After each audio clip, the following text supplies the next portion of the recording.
Hey, and welcome to the Game Awards 2022. It's already December and it's that time of the year. And I've decided to make a video about it. There's 5 days to the show right now. Now, I haven't played all of the 2022 games. I at least have an impression on most of them. So that's what I'll go by for games that I haven't played. Now, if you don't know what the Game Awards are, it's basically people vote on different games for different criteria, and then they review the winners when the show comes. The show is on the 8th of December. Well, first I gotta sign in, so let's do that real quick. There we go. Let's get started. Now, let's first view all the categories. There's a lot of them. You can pause if you want to, but I'll get right to voting. Now, the Game of the Year. The most important category. Game of the Year. The thing is, I haven't played any of these games, but I have an impression on all of them. I think we all know who deserves it the most. The game that I have the most impression on, and probably everybody recognizes as the Game of the Year, is definitely Elden Ring. But for me, God of War Ragnarok could be the thing, but the problem is that I have zero impressions on it. I've been avoiding it at all costs because recently, as some of you might know, I've played God of War 2018 and I'm trying to avoid God of War Ragnarok spoilers as much as I can until it gets ported to PC so that I can play it myself. So I know nothing about God of War Ragnarok. I don't know any of the changes. I don't really know how the story, I don't know how it goes. I think I might have to go with the majority and go for Elden Ring. Now the other contenders, A Plague Tale Requiem. I know that A Plague Tale Innocence is a good game. I've watched it on YouTube when it released back in the day. So Plague Tale Requiem must be good as well, but I can't tell you much more than that. Horizon Forbidden West. I don't know much about the game, but I know the visuals are amazing. Stray is a creative game. It's a cat game, but it's short, I think. It's very short. I'm definitely going to play it sometime. But I don't think it deserves to be voted as Game of the Year. It's gotta be something more impactful. Xenoblade Chronicles 3. Now, I don't know much about this game. All I know is that it's an RPG and is very long. Also, it's a Nintendo exclusive. So yeah, my vote for Elden Ring stays. Vote submitted. Next category. Best Game Direction. Awarded for outstanding creativity, vision and innovation in game direction and design. So this is which game is the most creative. And this one I think is between Elden Ring and Stray. There's this game that popped up, Immortality. I don't even know anything about it. I've never heard about it. The other two, they're good games, obviously, if they're in the Game Awards. But it's down to these two, Elden Ring or Stray. But with Stray, I don't think we've seen a cat game, or at least a good cat game, so I'll have to give it to them. Yes. Otherwise Elden Ring is just going to win everything. Best Narrative. For outstanding storytelling and narrative development in a game. Now, like I've told you already, I don't know how the game wraps up for God of War Ragnarok, but I've heard that the storytelling is amazing and a lot of people have cried. I might have to give it to God of War Ragnarok, even without knowing anything about the story. But the thing is, I don't know anything about any of these stories. So, that's exactly what I'm gonna do. Giving it to God of War Ragnarok. Best Art Direction. For outstanding creative and or technical achievement in artistic design and animation. Scorn, interesting. This game has been delayed so much and I wanna play it. It might be the next game that I play actually, Scorn. I've heard that it's very short, but all I know is that Horizon Forbidden West has outstanding art. So I think I might have to give it to them. Like I've seen scenery from Horizon Forbidden West and I've been really impressed, so yes, voting for them. Next up, Best Score and Music. For outstanding music, inclusive of score, original song and or licensed soundtrack. Metal Hellsinger, that's a new one. I've heard that the game is all about hitting your shots in rhythm, but the thing is, I don't know much more about it. And one thing that I do know is that God of War 2018 had incredible music. I was extremely impressed by it. I don't think it's going to get worse in God of War Ragnarok. Might have to give it to them. It's between God of War Ragnarok or Metal Hellsinger. Fuck it, I'll vote for Ragnarok. Because the other game, I just don't know a lot about it. Best audio design. Recognizing the best in-game audio and sound design. I have no idea in which to vote. So I'll give it to God of War again. Because I just have no idea of the audio design in the other games. Best performance. Awarded to an individual for voice over acting, motion and or performance capture. Okay, so we've got Horizon Forbidden... Oh fuck, I clicked it. Anyways, I was actually meant to click it. I wanted to click it because I've seen from her and everything. But I could have also given it to the voice actor of Kratos. It was between them two, but I guess my vote has already been placed. Games for Impact. For a thought-provoking game with a pro-social meaning or message. I have not even heard of any of these games. Oh wait, I lied. I think I've actually heard of As Dusk Falls. Yeah, since it's the only game that I've even heard of, I'll give it to them. Best Ongoing. Awarded to a game for outstanding development of ongoing content that evolves to the player experience over time. Apex Legends, Destiny 2, Final Fantasy XIV, Fortnite or Genshin Impact. Now, I think we all know that Fortnite has been ruined. Definitely not going to them. Final Fantasy XIV, I have not played a single Final Fantasy game. Destiny 2, I don't really like that game. So for me, it's between Apex or Genshin. Thing is, I've played a lot of Genshin before. And I've also played quite some Apex Legends as well. But I've heard that in Genshin they've added new areas and new things, new characters as well. And they've won a lot of money because it's a gacha game. Since I like it the most out of these games, even though it's close with Apex, I'll give it to Genshin. Oh, there we go! Best Indie! For outstanding creative and technical achievement in a game made outside the traditional publisher system.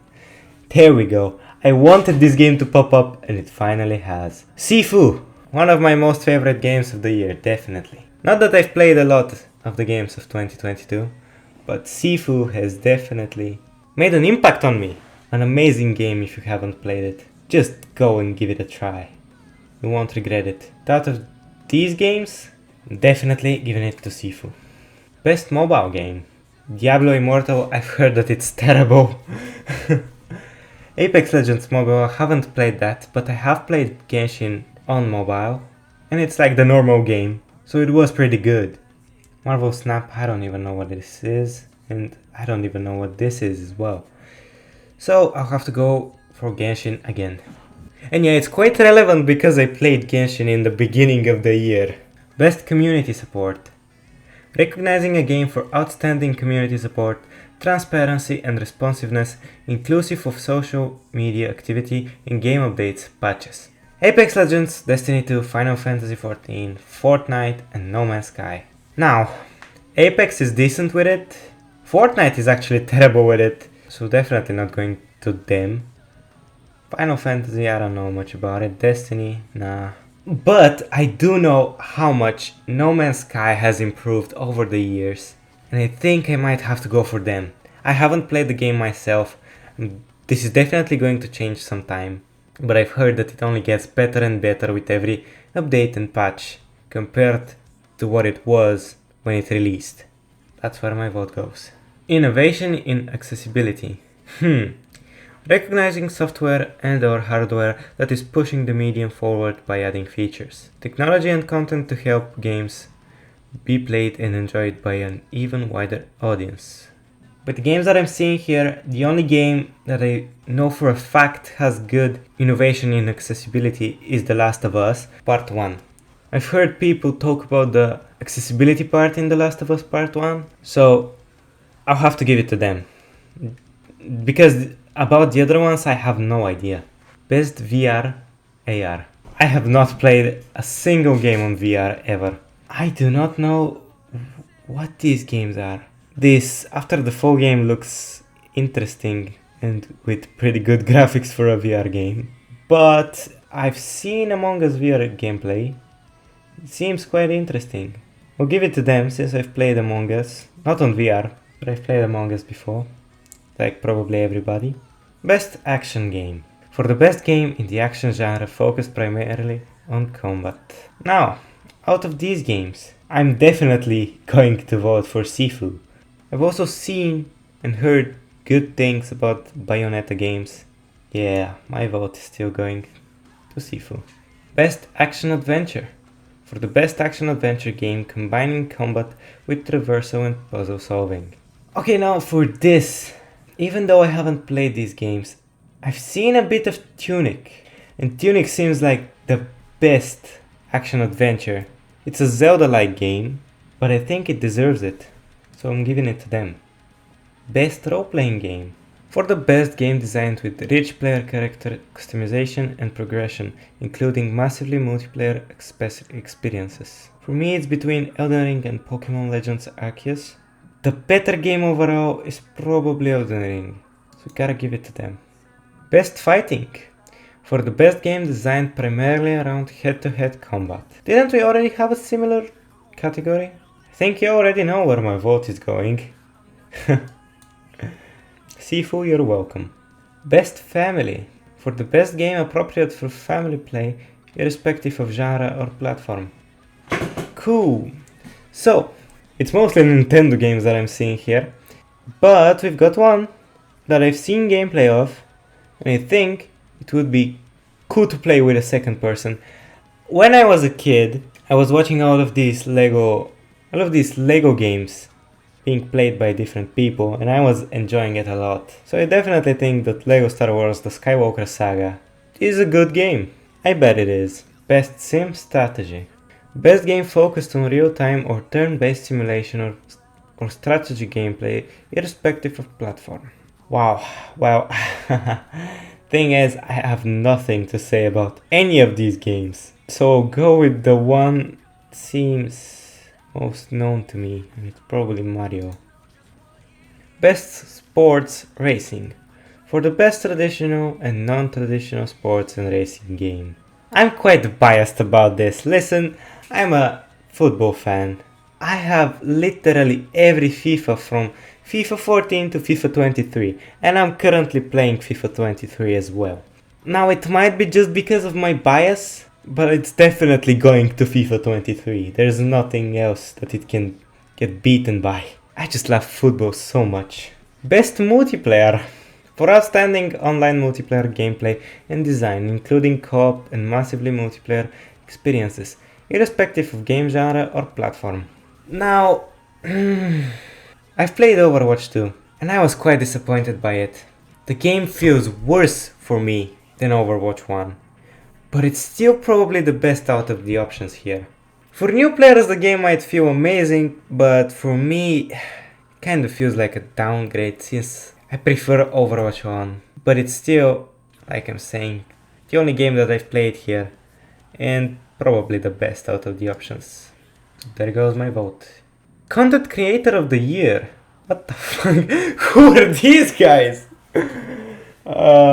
What? Okay, for a streamer or content creator who has made an important and positive impact on the community in 2022. I mean, nowadays I'm not really watching a lot of gaming content creators, but I've never even heard of these guys. I'll go check them out on YouTube just to see who they are, and then I'll give you my opinion. Okay, what I found out was so weird. So have a listen. This Caro guy has uploaded only one video 12 days ago in the past 11 months.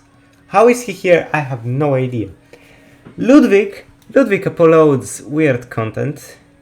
Sometimes gameplay, sometimes not. Nibelion seems to have quit for some reason. I didn't want to dig further. Nobru is a Spanish-speaking dude, so I cannot even tell you much about his videos, other than the fact that they are mostly Among Us and Fortnite. QTC Cinderella. I didn't even find any of her gaming content. It's either between Caro or Ludwig. Actually, it's not. It's going to Ludwig. Caro hasn't uploaded. Best debut indie. For the best debut game created by a new independent studio. Out of these options, probably between Stray and Tunic, but I'll give it to Stray since I have more of a desire to play it than Tunic, so there goes my vote. Oh! I didn't know there would be a category like this. Best adaptation. Recognizing outstanding creative work that faithfully and authentically adapts a video game to another entertaining medium. Oh, I like this. We've got Arcane. I haven't watched it, but I've only heard good things about it. Cyberpunk Edgerunners, one of my most favorite anime of all time. It's so short and chaotic and amazing, you can't even look away for a second while watching it. I've got only good things to say about Cyberpunk Edgerunners. Cuphead Show, haven't watched it. Sonic the Hedgehog, looks fucking weird. I don't think a Sonic movie is ever going to be really good. Uncharted, it actually looks good. Haven't watched it, but it looks good. But by what I've said, I think you know where my vote is going. Cyberpunk Edgerunners, it's awesome. Go and check it out if you haven't already. Most anticipated game. Wow. Ooh. Got some good contenders here. Some games that I'm personally excited about. We've got Final Fantasy XVI, Hogwarts Legacy, Resident Evil 4, Starfield, and The Legends of Zelda Tears of the Kingdom. Now, I'm not a Zelda fan or a Final Fantasy fan, so these two are out. I love Harry Potter, man. I'm currently actually reading the 5th book, The Order of the Phoenix, and I would love to play the Hogwarts Legacy game. But also, the Resident Evil 4 remake. It looks like an awesome, scary action game that has incredible atmosphere but also comedic moments, which makes me excited about it. And then we've got Starfield, the next big Bethesda game. The Bethesda games are always huge. I don't know what to vote here. Which am I most anticipated for? Now, because of my Harry Potter bias, I'll go for Hogwarts Legacy. Yes.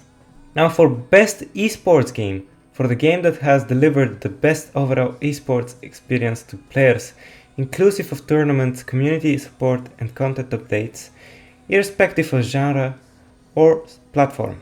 Now, I've played a lot of Counter-Strike and League of Legends. Those two are definitely my favorites for this. Haven't played Dota, haven't played Rocket League since probably 2017 or something like that. 2018 maybe. Valorant, I'm not a huge fan, I prefer Counter-Strike, although I have played it. But most recently, I've played a little bit of League of Legends, and they seem to have added a lot of new stuff, like they always do for the new season. But when it comes to CS, I don't think they've added anything big since the last operation. And the operations are getting kind of boring, at least to me. So I'll give it to League of Legends. Now, the ones that I know are Faker, Karrigan, and Simple, because I've watched a lot of CS matches quite some years ago, and I know Faker because he's the best CS player, because he's the best League player. Gotta go check who won the last CS major. So there have actually been 2 CS majors this year. The most recent one has been won by Outsiders, whose players aren't here, and the other one has been won by FaZe Clan, and the runners-up were Navi. So, because they won, I think I'm going to give it to Karrigan. It's really between Faker and Karrigan right now, but I'll give it to Karrigan because I don't think T1 won the League of Legends World Championship. Okay, well, something happened to my recording, but for the last few categories, I voted like so. For the best esports athlete, I went for Karrigan, since his team FaZe won the CSGO major. For the best esports team, again, I voted for FaZe Clan, because they won a major. For best esports coach, I voted for FaZe's coach. I'm not a FaZe fan, it's just how my thinking works. If they won a major, then their team and their coach must be good. And for the best esports event, I actually went for the 2022 League of Legends World Championship, since I did watch a little bit of it. Now, I think with this, the Game Awards 2022 getting wrapped up. Now, that's right. I'll be waiting for December the 8th for the show to see how my vote fared against everybody else's. You can also go and vote in the Game Awards 2022. I will even leave a link in the description that you can click on to make your life easier. But this is going to be it for now. Like and subscribe to see more, and see you next time.